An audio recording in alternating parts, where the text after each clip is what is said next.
రైట్గా details చూస్తే association for accountable governance ఆధ్వర్యంలో మేడ్చల్ జిల్లా ఆలియాబాద్ చౌరస్తాలోని రాయల్ ఫంక్షన్ హాల్లో ప్రజా సదస్సు నిర్వహించారు. ఈ కార్యక్రమానికి ముఖ్య అతిథిగా బీజేపీ అఖిల భారత్ పూర్వ ప్రధాన కార్యదర్శి మురళీధర్, మధ్యప్రదేశ్ బీజేపీ వ్యవహారాల ఇన్ఛార్జ్ మురళీధర్ రావు, బీజేపీ రాష్ట్ర నాయకులు కంది శ్రీనివాస్ రెడ్డి హాజరయ్యారు. ఈ సందర్భంగా ప్రభుత్వ పథకాల వైఫల్యాలపై చర్చించారు. ప్రజా సదస్సును తెలంగాణ జర్నలిస్ట్ యూనియన్ నిర్వహించింది. ఈ కార్యక్రమంలో టీచేయు అధ్యక్షులు కప్పర ప్రసాదరావు, టీచేయు రాష్ట్ర ప్రధాన కార్యదర్శి బింగి స్వామి, టీచేయు మేడ్చల్ జిల్లా అధ్యక్షులు వల్లపు శ్రీన్ తదితరులు పాల్గొన్నారు.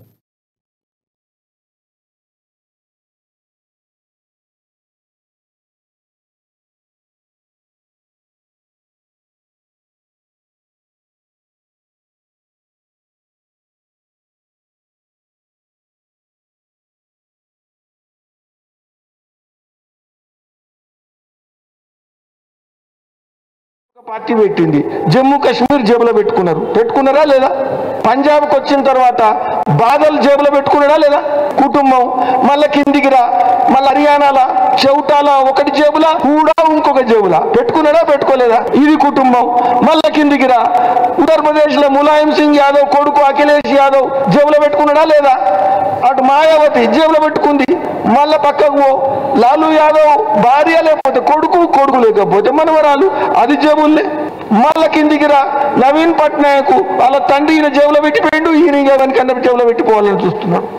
మళ్ళా కొద్దిగా కిందికి రా, రాజశేఖర రెడ్డి కొడుకు కాకపోతే భార్య కాకపోతే ఇంకెవరన్నా. మళ్ళా చంద్రబాబు నాయుడు ఫిలిం రిలీజ్ అయిపోయింది, పాదయాత్ర మొదలు పెట్టింది, అదే మళ్ళా కొడుకే. మళ్ళా కిందికి మళ్ళా స్టాలిన్, కరుణానిధి తర్వాత స్టాలిన్ తర్వాత ఇప్పుడు మళ్ళీ ఫిలిం స్టార్ట్ అయిపోయింది, ఉదయనిధి, మళ్ళీ ఫిలిము. మళ్ళీ ఇక్కడికి వస్తే మన కొడుకు తర్వాత కొడుకు సర్టిఫికెట్ కోసం పోయిండ్లు.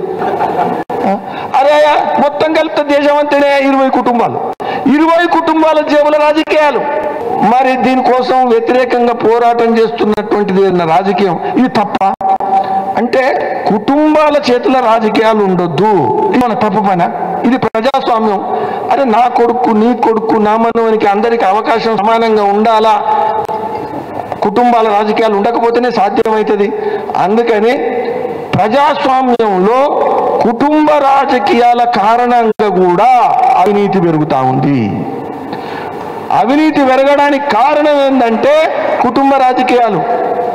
అరే మొత్తం చూస్తే కొడుకు, బిడ్డ, అల్లుడు, ఆ అల్లుడు, ఈ అల్లుడు, వీళ్ళు మొత్తం నువ్వేమని ఇష్టపెడితే ఆయన ఏమని ఇష్టపెడితే ఆమె ఏమని ఇష్టపెడితే ఇంకో ఆయన కథం సర్దుకుంటుంది.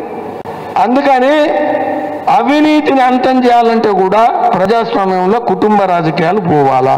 ఈ విధంగా అనేక విషయాలు మాట్లాడుతూ ఉంటే కోపం వస్తూ ఉంది. అందుకని ప్రశ్నించేటోన్ని జైలు వేసేటువంటి సిస్టమ్ మొదలైంది. మిత్రులారా, ఒకటి అర్థం చేసుకోవాలా, తెలంగాణ ఈరోజు చాలా అవకాశాలు ఉండేటువంటి రాష్ట్రం, విపరీతమైన అవకాశాలు ఉన్న రాష్ట్రం. మనకు తెలంగాణలో ఈరోజు రహదారులు కనుక చూస్తే ఇటు నుంచి అటు, అటు నుంచి ఇటు, ఎటు చూసినా రహదారాలు. 3 గంటలల్లో మనం తెలంగాణ బార్డర్ మీదకి పోతాం. హైదరాబాద్లో బయలుదేరితే ఆదిలాబాద్కు 3:30 గంటలలో చేరుతాం, ఖమ్మంకు 3:30 గంటల్లో చేరుతాం, విజయవాడకు బార్డర్ దాటుతాం 3:30 గంటలల్లో. 3:30 గంటలల్లో మనం ఎటువైనా బార్డర్లకు పోతాం. ఇది ఏమన్నా 10 సంవత్సరాల క్రితం ఉండినా?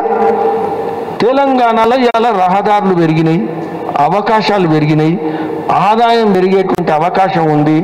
యువకులు చాలా మంచిగా ఉన్నారు, అమెరికా కూడా పోయేటోళ్ళు ఎక్కువ ఉన్నారు. మనకు దేశ రాజకీయాలను 20 కుటుంబాల జేబులో పెట్టుకున్నాయని, ప్రజాస్వామ్యంలో కుటుంబ రాజకీయాల కారణంగా అవినీతి పెరుగుతుందని మురళీధరరావు ప్రశ్నించే వారిని జైల్లో పెడుతున్నారని మండిపడ్డారు.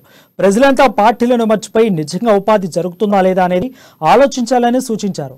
దేశంలో అవినీతితో పాటు పోటీ పడుతున్న ప్రభుత్వం తెలంగాణలో ఉందని, అవినీతి కారణంగా నష్టపోయేది సామాన్యునే అని మురళీధరరావు తెలిపారు.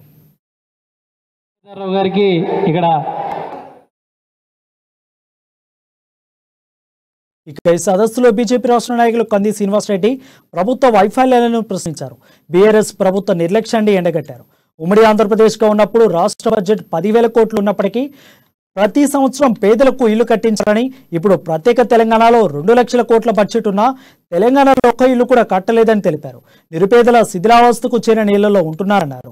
గతంలో ప్రతి ఏటా విద్యార్థులకు స్కాలర్షిప్లు అందాయని ఇప్పుడు 4 ఏళ్ల విద్యార్థులకు స్కాలర్షిప్లు ఫీజు రియంబర్స్మెంట్లు రావడం లేదని అన్నారు. ఎస్సీ ఎస్టీ బీసీ లోన్లు కూడా ఇవ్వడం లేదని అన్నారు. 4 ఏళ్లలో ఒక్క రేషన్ కార్డు కూడా ఇవ్వని కిరాతక ప్రభుత్వమని ఫైర్ అయ్యారు. మళ్లీ కేసీఆర్ గెలిస్తే 5 ఏళ్ల వరకు ఎస్సీ ఎస్టీ లోన్లు రావని ఇకనైనా ప్రజలు మేల్కోవాలని సూచించారు. రాష్ట్ర బడ్జెట్ ఉమ్మడి ఆంధ్రప్రదేశ్ బడ్జెట్ 10,000 కోట్లు ఉన్నప్పుడు కూడా ప్రతి సంవత్సరం పక్కా ఇల్లు కట్టినామా లేదా? ఇప్పుడు 2,90,000 కోట్ల బడ్జెట్ ఉన్నా 9 ఏళ్ళల్లో ఒక్క పక్కా ఇల్లు కట్టలే గరీబోళ్ళు. వచ్చిందా పెద్దమ్మ మీకు పక్కా ఇల్లు? కూలిపోయేటట్టున్నాయి మీ ఇల్లు. తాడిపత్ర వేసుకొని రేకుల మీద 4 బండరాళ్ళు పెట్టుకొని ఉంటున్నారు. 9 సంవత్సరాల్లో ఒక్క ఇల్లు కట్టండి ప్రభుత్వం ఏదైనా ఉందంటే ఈ కేసీఆర్ ప్రభుత్వం.